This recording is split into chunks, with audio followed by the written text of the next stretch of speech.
Thank you so much for having me for Teletuma Foundation in this issue. It's a very important that people should understand what is going on in the Middle East or West Asia, why this crisis, what we are witnessing currently, is a continuity of a catastrophe started 100 years ago, where they had the first Zionist organization met and decided that they wanted to have a state for the Jew in Palestine. And that's when they start working with the British, colonial British that time, and Balfour declarations have come in 1917 favoring Israel and promising the Jew that they will be giving the state inside Palestine.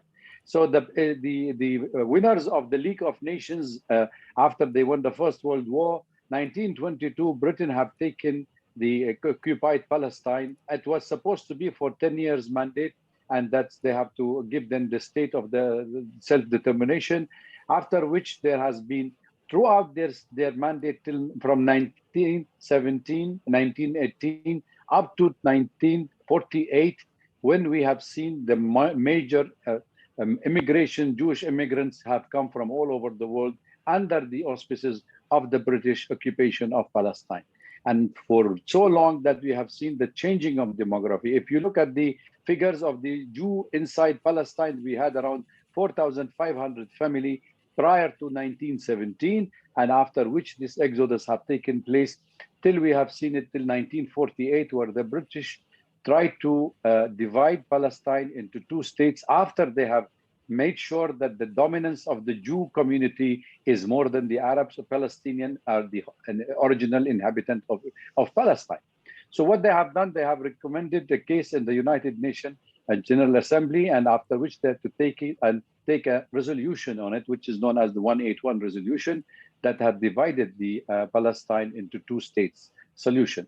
And in fact, before the division, there was a committee and the resolution adopted by 106 by the UN that they have taken the issue of making a committee to form a committee and investigate what is the question of the Palestinian cause.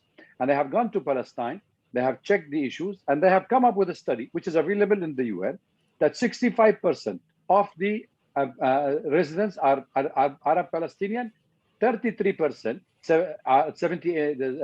33% are Jew, and they have only 7% of the total currently Palestine territories under their name.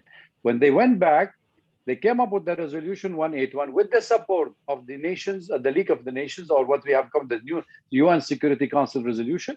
They have given 55% of actual Palestine to the Israelis, minorities, and the majority Palestinian who have been at the receiving end have been given the 45%. That's why it was rejected. And this resolution, by the way, never been adopted. And even it has been debated, because in the General Assembly, it doesn't have the jurisdiction of dividing a country, or even as per the United Charters, UN Charters, you cannot even allow a creation of a state at the cost of another state. Because at this way, the whole resolution was to make sure that Israel is being created.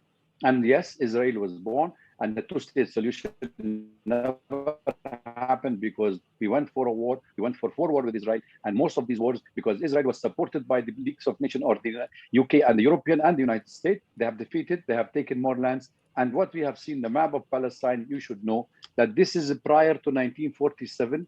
The map of Palestine was totally like this. It was called Palestine. And you have the white dot on it. It was only the ghettos of the Jew settlement which have been there in that area. So 1967, that's the 48th resolution, where the Palestine divided into two, and the white become Israel and the green become Palestine. And after 1967 war, this areas has been occupied: West Bank, Gaza Strip, Jerusalem, East Jerusalem, taken by the Israelis. And currently, we have only 5 or 7% of what remain of Palestine is what we are fighting for. Because after the Oslo Agreement 93, the Palestinian Authority, Yasser Arafat, leader Yasser Arafat, signed an agreement with Israel that it should be given the 78% of historical Palestine to Israelis, provided that the 22% of Palestinian state can coexist with Israel at the same time. And it was given a transitional period of 5 years. But this has never happened because Israel was not keen of having to sign an agreement or give the Palestinian the right of existence inside actual Palestine, because the whole issue of the project is to annihilate the whole of the area, as you can see from the map, what they have been doing. So throughout history, massacre after massacre, forcibly evacuating settlement. If you look at the statistic of the settlement in the occupied territories of 1967, you will realize that there was 125,000 settlers inside that territories, which have been raised tenfold to 738,000 settlers in the occupied territories, which means Israel has been expanding, Palestinian has been expelled, and that is how the whole of Palestine now become of an Israel. And Israel never wanted to recognize that these Palestinians have the right to have their own state. Having said that, I would say there was 1.6 million, which is 16 lakh people of a Palestinian origin who have opted for the Israeli identity, who lived in Israel, and they have accepted the Israeli identity, but they have never been considered Israeli citizen by them. They are only considered a second or third class citizen. So that is where the problem started, because most of the people in that part, now they are wanted to take their territories.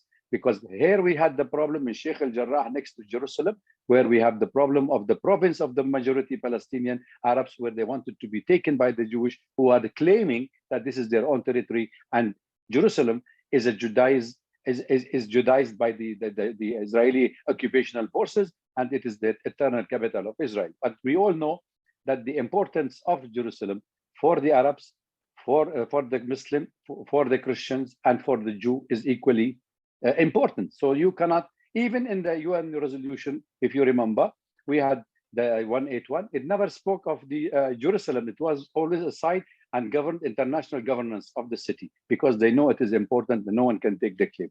But when the President Trump came, Donald Trump have recognized Jerusalem as the eternal capital of Israel.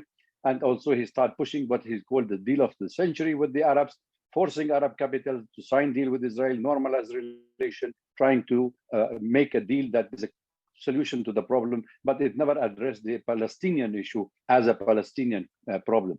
They have always looked at it from different angles, dissolved, never talked of refugees' right of return, never talked about the Palestinian right of existence, their own state. And we don't know till date what is actually the map of Israel. Is it the map of Israel actually the actual map currently? Is this the actual map? Or this is what Greater David has been saying, empire from Euphrates to Nile, which is already on the Knesset door of the democratic Israelis, Knesset, that they have said this is the Greater Israel from Euphrates to Nile. So that means it includes Syria, it includes part of Iraq, north of Saudi Arabia, it includes also Jordan, Lebanon, and currently Israel and Sinai.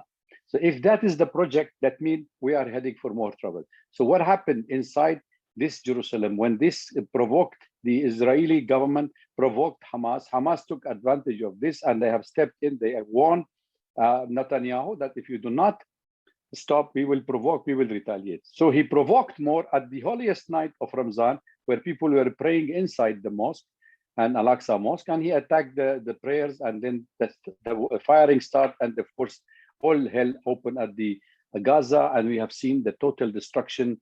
The killing of the 11 days have left more than 1,950 people injured, more than 248, and bodies still being counted, among them children, among them elderly, women, and everybody has been killed. More than 33,000 units, residential units have been destroyed. More than 75,000 Palestinians internally displaced. All this tragedy have been there. Why? Because Netanyahu had his internal problem politically. He had a problem with his political career because he's been indicted by the Israeli court that he has been in corruption charges. He has to face jail. And the opposition were forming the government. If they form the government within a month, then he will go to the jail because he will lose his immunity. So therefore, whoever created the problem at the receiving end, at the end of the day, whoever have lost, it is the human, it is the people who are living in this territory who have been at the receiving end. And we have seen what happened and the total destruction and the killing and the amount of pictures which speak volume. We have seen that's why the international community, the global public opinion have shifted to show that there is an aggressor, there is a victim, and there is seriously a problem in this part of the world, has to put an end to it. So therefore, United States, Egypt, Qatar, everybody steps in to stop this war, stop the war, which was fruitless for everyone. But Israel have achieved many of its objectives, which is targeting the infrastructure of Hamas, of the Jihad al-Islami, of Kata'ib al-Aqsa, all this militant or resistant group which is fighting Israel militarily. But the problem after this, they have united the whole of Palestine, because even the Palestinian inside the occupied territories in West Bank and in East Jerusalem now, they are up in the arm and peaceful uprising against the Israeli atrocities and against the Israeli annexation of their land. This ceasefire has happened, yes, but what's still happening? We come back to Sheikh al-Jarrah. These days, Sheikh al-Jarrah is totally seized by the Israeli army, totally covered by the Israelis settlers who was all fully armed, and these Palestinians are sending SOS message that even our family members, they're not allowed to enter into the colony. So the problem is there. Secondly, which is most important, the attack on Al-Aqsa continued, and also the arrest, more than 50 Palestinians only in a day they have been arrested. And that shows clearly that this only because the international pressure, the international community and public opinion have changed toward a solution to the crisis, and that was favoring the Palestinian, and that's why the whole world now, the outcry against Israeli aggression has forced the Israeli to stop, because they have never achieved their military objective. They only achieved their collective punishment of the Palestinian by destroying as much as possible of the Palestinian houses and make them suffer. This is the fourth time they have been attacking Gaza. They attacked Gaza in 2008, they attacked in 2012, 2014, and now this has happened. And every time we just count the loss and the dead body. Until date, the Gazan people are counting the dead body and are trying to remove the beyond recognition, the debris, under the debris, their own loved one whom they have lost at the time of Eid celebration, where everybody was the fasting month of Ramzan in the Muslim world. This is emotionally, leave it aside. What we are having here, it is a crisis, as I'm trying to say, started with the UN body, which has been formed. Until date, it is the longest war in the history of the United Nations, and yet they are unable to solve it. Why? Because there is no honest broker. United States is fully supporting the Israelis.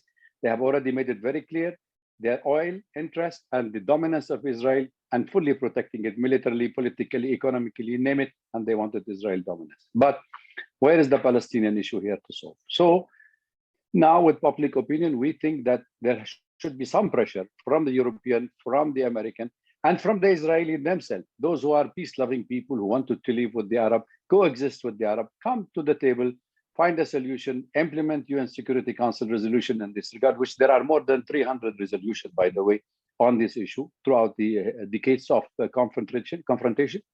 And then we could see from the amount of pressure happening on Israel now, Israel will take a full advantage publicly and through the media that they are still the victim after 73 years of fooling the world that they are the victim, but they could annihilate the whole of Palestine being a victim and they're not aggressor. And now they wanted to use it. Why? They are trying to project these issues that it is an anti-Iran, which Iran supporting the Hamas, supporting Hezbollah, supporting this. But the world forgot that it is occupation which has led to the creation of Hamas. It is occupation which have led to the creation of Hezbollah in Lebanon. And it is also a fight because Syria also have the Syrian Golan is under Israeli occupation, and it's under the international, it is illegitimate, but yet the American president have also gifted them 7,000 miles away. And he told the Israelis he can recognize it as a part of Israel. So if we do not want to put an end, there is a catastrophe going to happen. It is already a region totally unstable. There is a ground for radicalism, extremisms to grow.